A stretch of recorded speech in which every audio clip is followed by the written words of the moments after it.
The Strait of Hormuz is the world's most critical energy choke point, yet recent reports describe a bizarre scenario where US and Iranian authorities issued contradictory navigation orders to passing vessels. To the casual observer, this looks like bureaucratic incompetence or an accidental collision course. The realpolitik reality is far more calculated. This confusion was not a mistake. It was a deliberate weaponization of ambiguity designed to spike global oil prices and enforce sanctions without firing a single shot.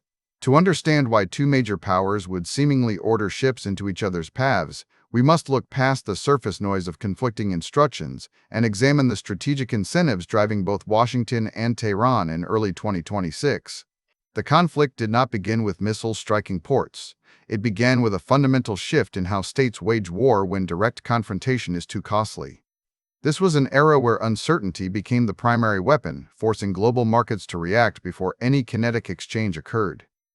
The context for this escalation traces back to late February 2026, specifically following coordinated strikes by US and Israeli forces known as Operation Epic Fury.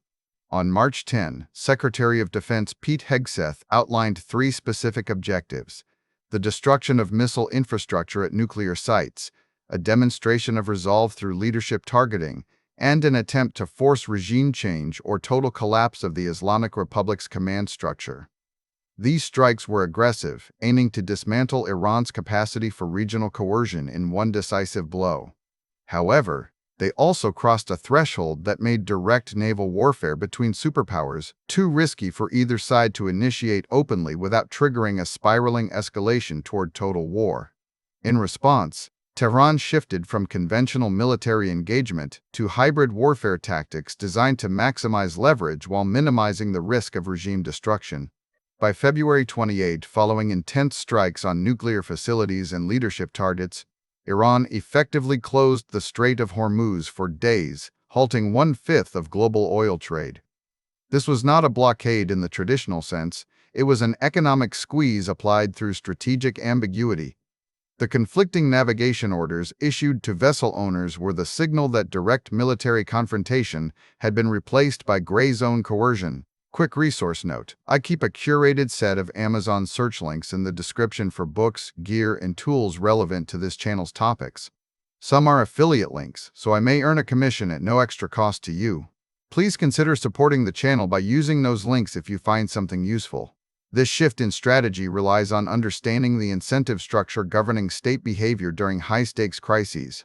Both sides preferred limited strikes as bargaining chips rather than all-out war.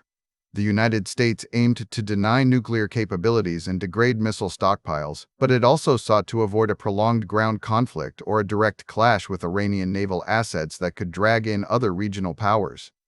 Iran, conversely, lacked the conventional capacity to destroy U.S. naval dominance outright. Instead, they leveraged their geographic position at the choke point to inflict economic pain on Western allies and global markets. By creating an environment where ships received incompatible instructions from opposing authorities, Tehran exploited uncertainty to force a price spike that would make continued sanctions enforcement politically costly for Washington and its partners. The mechanism of this asymmetric escalation is rooted in what analysts call hybrid warfare. Following the initial strikes, Iran utilized cyber attacks against financial institutions as a substitute for traditional proxy terrorism or direct naval skirmishes. Data from security firms indicates a 700% increase in cyber attacks targeting Israel within just 2 days of Israeli military operations on Iranian soil in late 2025 and early 2026. This digital surge signaled resolve without requiring the physical deployment of ships that could be intercepted or sunk, keeping the conflict at a level where both sides could claim to have avoided total war while still inflicting significant damage. The result was an asymmetric stalemate rather than a decisive military victory for either side.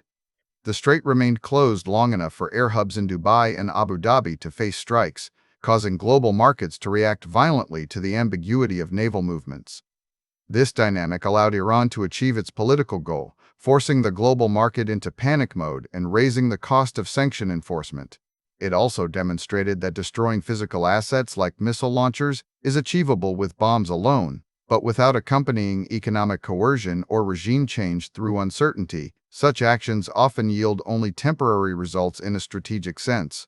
Historical patterns from 1980 provide a baseline for understanding these responses. Iranian attacks against the US and its allies have consistently followed a pattern of asymmetric retaliation designed to signal strength while avoiding direct annihilation. The October 7 events cited by Israel as justification for seeking regime change or destruction of the Islamic Republic further complicated this calculus, pushing both sides toward actions that tested the limits of deterrence without crossing into total war. The confusion in navigation orders was not a failure of communication. It was a feature of modern statecraft where ambiguity is weaponized to force compliance from third parties.